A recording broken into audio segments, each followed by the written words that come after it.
इस कार्यक्रम के पुण्यार्जक हैं श्री राजेंद्र प्रसाद जैन, श्रीमती ममता जैन, सुपुत्र श्री प्रशांत जैन, श्रीमती दिव्या जैन, भरत जैन, पारस जैन, सपरिवार। मुस्कान ले ली और जैसे ही मुस्कान ली, मुस्कुरा रहे हो, पक्का है दिमाग ठिकाने नहीं है। इतने गंभीर आरोप लगाने के बाद भी तुम मुस्कुरा रहे हो। हाँ, तो क्या करो? तो बताओ, मैंने तुम्हारी इतनी सारी घटनाएं देखी, तुम अपने शिष्य की जान लेने के लिए जो जो बन सका सारे उपाय कर डाले। ये अंतिम उपाय, इसके बाद मैं तुमसे बोला हूं, 3-4 उपाय में तो कुछ कहा नहीं। हाँ, तो जिसकी मैं जान लेना चाह रहा था आपके मुताबिक, उसने तो कुछ नहीं पूछा।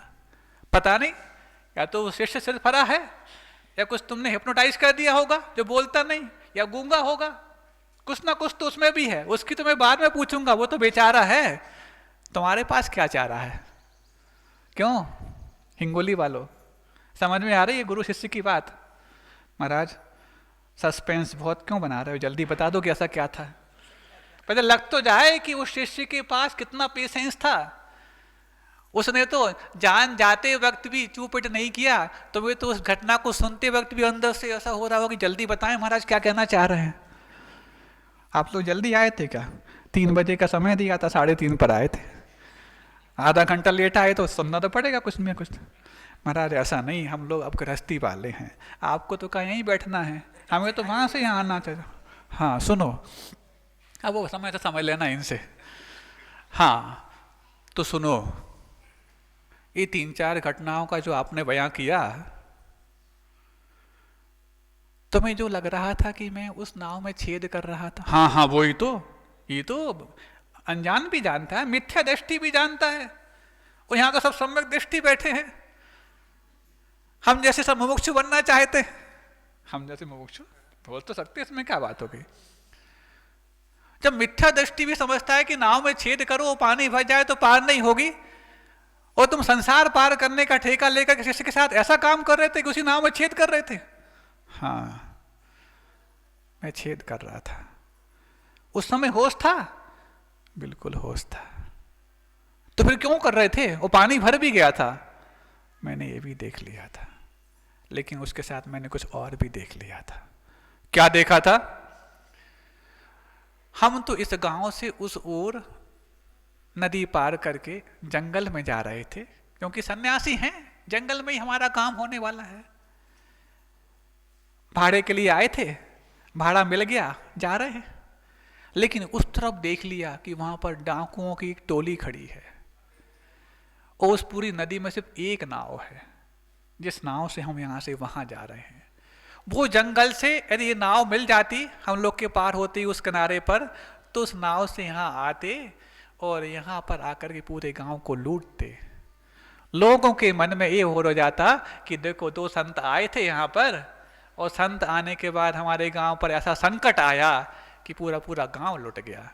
तो ना संत पर, ना धर्म पर, और ना गांव पर किसी प्रकार का कोई आक्षेप ना आए, उनकी रक्षा हो पाए। तो हमने ऐसा सोचा कि नाव में छेद ऐसा किया जाए कि छेद होते हुए पानी भरते भरते इतनी देर से पानी भरे कि हम तो पार कर जाएं, लेकिन वहां से वो या पार ना कर पाए। ये बात तो समझ में आ गई। वहां तो डाकुओं की बात थी, यहाँ तो ना डाकू था ना कोई था, यहाँ तो तुम कमरे में तुम दोनों ही थे।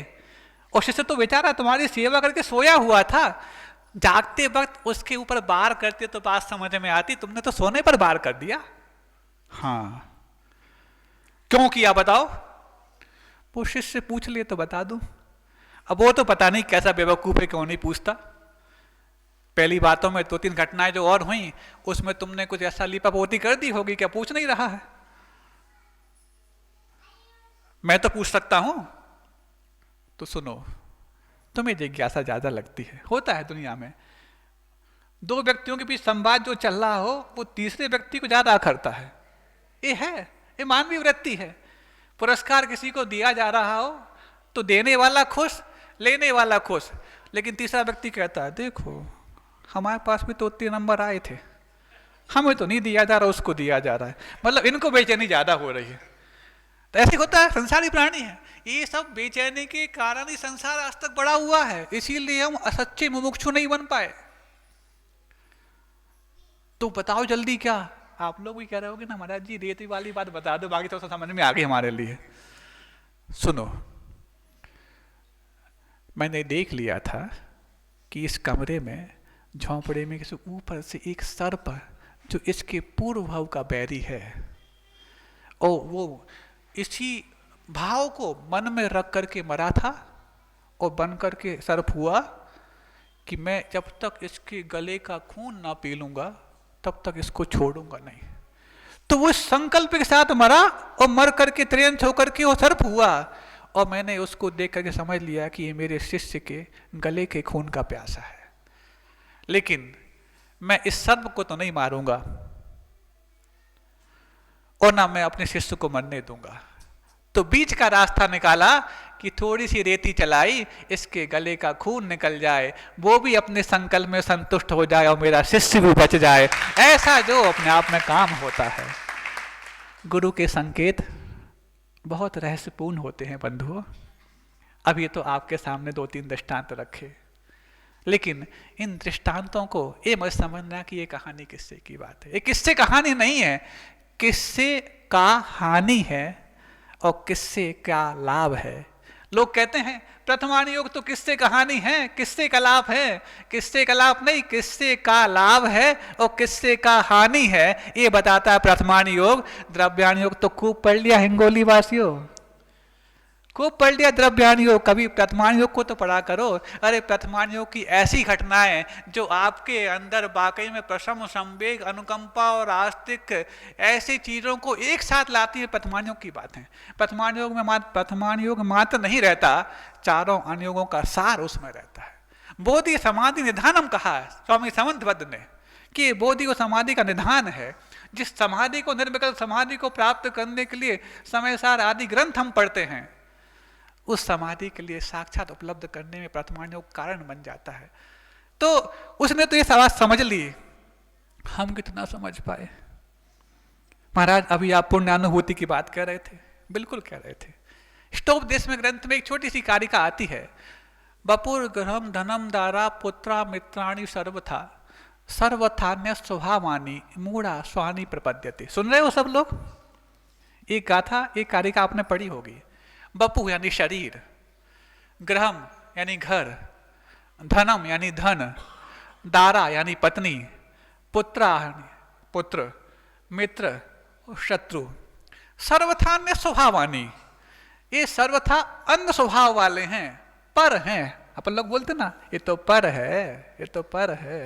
तो स्टोपदेश में क्या क्या पर बता दिया कि शरीर है, घर है, धन है, स्त्री है, पुत्र है, मित्र है, शत्रु, ये सर्वथा अन्य स्वभावानी मूढ़ा स्वानी प्रपद्यते।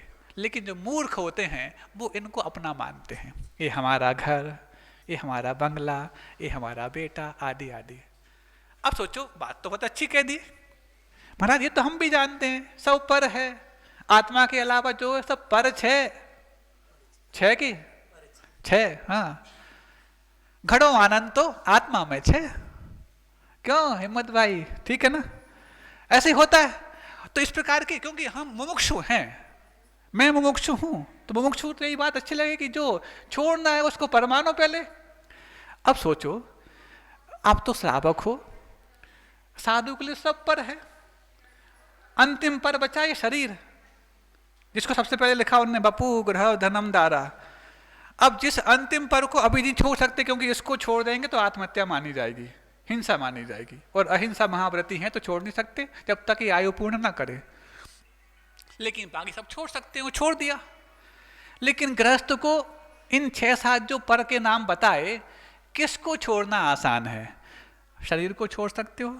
नहीं महाराज, जब आप नहीं छोड़ सकते तो हम कैसे छोड़ दें? घर को छोड़ सकते हो? अब महाराज शरीर के कारण तो परिवार है, और परिवार की रक्षा करने के लिए, अभी आप रक्षा की बात करें तो घर आवश्यक है, घर भी नहीं छोड़ सकते। घर है नहीं छोड़ सकते।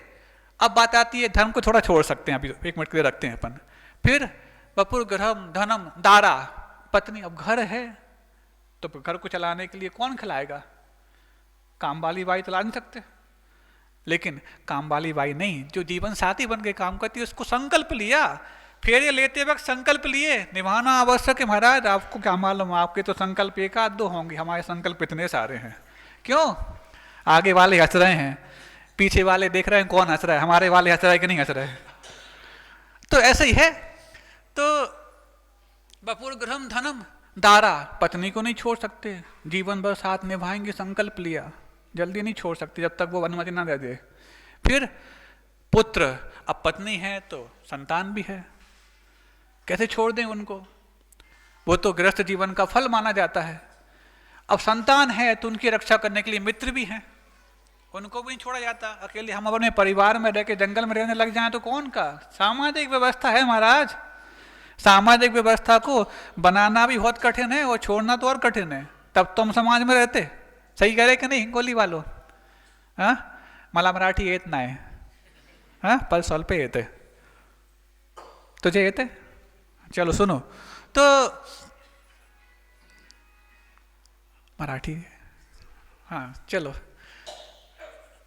तो अब क्या हुआ, पुत्र हो गया, पुत्र को नहीं छोड़ सकते तो उनके साथ जो उनके सहोदर हैं, बैरी मित्र हैं, उनको भी नहीं छोड़ सकते, उनसे उनका व्यवहार चलता है। अब मित्र है तो जिससे नहीं बनती वो शत्रु अपने आप बन जाता है। शत्रु बनाना पड़ता है क्या, बताओ? क्यों? मित्र को तो बनाना पड़ता है, लेकिन शत्रु को बनाने के लिए किसी ने पुरुषार्थ किया हो, बता दो अच्छा कोई संग है कोई हिंगोली में ऐसा? नहीं महाराज, शत्रु तो घर बैठे बन जाते हैं, मित्र को बनाने के लिए घर से बाहर निकलना भी बहुत कठिन है। तो अब इन 6-7 में जो हैं, इनमें से आप धन के अलावा बाकी सबको जल्दी नहीं छोड़ पाते। शत्रुता छोड़ना चाहते हैं लेकिन सामने वाला छोड़े, परमिशन दे तब तो।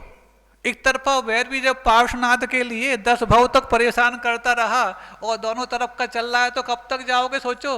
इस बारे में अपन एक चर्चा करेंगे, कभी और आगे मिलेगा, अभी तो वैसा चल रहा है। अब ये धन अकेला है जिसको आप चाहो तो जल्दी छोड़ सकते हो, और धन के छोड़ते ही बाकी सब जो पर हैं उनकी परीक्षा भी होने लग जाती है। धन जैसे ही छोड़ा, अब जो घर में स्त्री थी, कुछ नहीं कमाते हो, मायके चली जाऊंगी, बोलती कि नहीं बोलती? बोलती है, धमकी देने के लिए बोलना पड़ता है। क्यों? आप कमाना ही बंद कर दिए। निर्वाह करने का संकल्प लेकर आए थे मेरे लिए, निर्वाह होता कैसे? घर में बैठने से होता है क्या? या तो तुम कमाओ, नहीं तो मैं जाती हूँ जॉब करने के लिए, नहीं तो अपन दोनों चलते जॉब करने के लिए, घर तो रहेगा यहीं पर। ऐसा होता है और परंपरा वही आ गई। इस बारे में चर्चा अपन कभी करेंगे। तो अब पत्नी की परीक्षा होने लग जाती, धन जैसी कम किया तो। फिर पुत्र भी, कुछ नहीं कमाते हो, ठीक है हम भी चले, भेज देंगे मनी ऑर्डर से कुछ कुछ, बाकी यार हाँ तो वो नहीं करना। अब जब जो मित्र उस पुत्र के धन को देकर के मित्र बने थे, वो भी हाथ खड़े कर दिए, टाटा। उसके बाद जैसे ही हमारा धन कम होता है तो शत्रु भी कहते हैं अब इससे क्या लड़ें, गया धन, वो चीज हो गई। अब धन कम हो गया तो ये शरीर भी कहता है अब ये तो कुछ ज्यादा देते नहीं भाड़ा, तो इसका कितना साथ दें। मतलब धन जैसी कम होता है, बाकी 6 की परीक्षा अपने आप होने लग जाती है। अब धन, बाकी सबको जो अपना मान रहे थे उनको कितने अपने हैं, इसके लिए धन को छोड़ना सोचो, सीखो, और सीख जाओगे तो बाकी सबकी परीक्षा भी हो जाएगी। और इन 6 सातों में से सबसे आसान है धन को छोड़ना। महाराज आसान कह रहा है, मुश्किल से कमाते हैं। अरबपति व्यक्ति का भी यदि 1 रुपये का सिक्का जमीन में गिर जाता है तो 10 बार उठाने की सोचता है। 1 रुपये का त्याग करने पर भी उसको, हाँ मोह के कारण नहीं छोड़ पा रहा है, तो मोह के कारण तो बाकी सबको पर को अपना माना, लेकिन इन सब में भी धन को छोड़ना फिर भी संभव है, क्योंकि धन को छोड़ करके ही तो भोजन कमाते हो, धन को छोड़ करके तो परिवार को बसाते हो। धन तो छूटता है, भेंट में भी छूटता, टैक्स में भी छूटता, उपहार में भी छूटता, और उपभोग में भी छूटता, हर चीज में छूटता। लेकिन जिस छूटने के बाद दूसरों के चेहरे पर मुस्कान आ जाए, और दूसरा जो अपना है उसके चेहरे पर मुस्कान आए, तो कोई बड़ी बात नहीं, अपना हो चाहे गैर हो, सबके चेहरे पर मुस्कान आए, वो तो त्याग माना जाता है, संत निवास में जब कर दिया हो तब का। आपके बच्चों के लिए जब देखने वाले, अभी हमने पहले कहा था कि बच्चों को देखने वाले आते हैं तो सबसे पहले उस गांव का भी परिचय लेते हैं, क्योंकि आज समस्याएं छोटे शहरों में अथवा छोटे गांवों में लड़कियों को देने की बहुत हो गई है। वो पूना वाला भी है तो पूना में नहीं देना चाहता, मुंबई में देना चाहता, मुंबई वाला है तो न्यूयॉर्क में देना चाहता। ये समस्या हो गई। क्यों? जहाँ पर बड़ा विशाल सबको समृद्धि हो। अब आपके यदि इस हिंगोली में यदि कोई अपनी बिटिया को विवाह करने आए तो समृद्धि किस चीज़ से देखेगा? एक तो आपके जनालय से देखेगा और दूसरा आपने संतों के लिए क्या सम्मान दिया उस चीज़ से देखेगा। क्योंकि जहाँ पर संतों का आशीर्वाद बरसता है वहाँ पर हमारी बिटिया के लिए पूरे जीवन भर तरसने की बात नहीं आएगी, बल्कि उनके लिए आशीर्वाद ऐसा मिलेगा कि या तो वो किसी संत को पैदा करेगी, जैसे कि संत को पैदा किया था श्रीमंती ने, या फिर ऐसी सती बनेगी जिस सती को याद करके इन वीरांगनाओं के भी चेहरे पर मुस्कान आ जाती है। तो ये संत निवास ये मत समझना कि एक पत्थर का और ईंट गारे का बना हुआ, वहाँ पर आपके उन सारे के सारे आगे आने वाले मार्गदर्शन का निर्माण होने जा रहा है। क्योंकि यदि संत नहीं आएंगे तो मार्गदर्शन कौन देगा, और मार्गदर्शन नहीं देगा तो राष्ट्र का निर्माण कैसे होगा, और राष्ट्र की रक्षा नहीं हो पाई तो तुम्हारे धर्म की और धन की रक्षा कैसे हो पाएगी। बात आपको समझ में आ गई होगी। बपुर्गृहम धनम दारा पुत्रा मित्राणि शत्रुवा सर्वथान्य स्वभामानी मूढ़ा स्वानी प्रपद्यते। स्वामी पूज्यपाद स्वामी ने इतनी सी बात में पूरे जीवन का सार बता दिया। यदि सार समझ कर भी हम संसार को छोड़ नहीं पाए। ये तो कहने में आता संसार असार है, संसार असार है, लेकिन इस बात के विरोध में एक अंतिम बात मैं कहने जा रहा हूं। संसार असार है, ये भी एकांत है। महाराज, संसार असार है, एकांत मतलब संसार में सार है क्या? हाँ है। आप कह रहे हो आपने संसार छोड़ दिया और आप कह रहे हो संसार में सार है। हाँ, हम ही कह सकते, हम ही लोग कह सकते। कैसे कह सकते? संसार असार है, पक्की बात है, लेकिन व्रती बनते ही संसार सारभूत हो जाता है। क्यों? क्योंकि अब जो उनका व्रती बनने के बाद शेष संसार का समय है वो तो व्रतों के पालन के लिए लगेगा, त्याग के लिए लगेगा, धर्म के लिए लगेगा। तो त्याग, धर्म और व्रतों का पालन ये असार है कि सार है? बताओ। तो सार है। व्रती बनते ही संसार सारभूत हो जाता है, और जो व्रती नहीं बन पाता उसके लिए संसार असार बन जाता है। और संसार असार, व्रती का मतलब त्यागी। यदि आप बड़े व्रती नहीं बन पा रहे हो, प्रतिमाधारी नहीं बन पा रहे हो, तो छोटा सा ये त्याग तो प्रारंभ करो। हो सकता है ये छोटा सा त्याग आपको भी महाव्रती बनने में कारण बने। अहिंसा परमो धर्म की, बोधि समाधि परिणाम शुद्धि, स्वात्मोपलब्धि शिव सौ की सिद्धि, चिंता मणिम चिंतित वस्तु दाने, त्वाम वंदे मानस्य ममास्तु देवी। इस कार्यक्रम के पुण्यार्जक थे श्री राजेंद्र प्रसाद जैन, श्रीमती ममता जैन, सुपुत्र श्री प्रशांत जैन, श्रीमती दिव्या जैन, भरत जैन, पारस जैन, सपरिवार।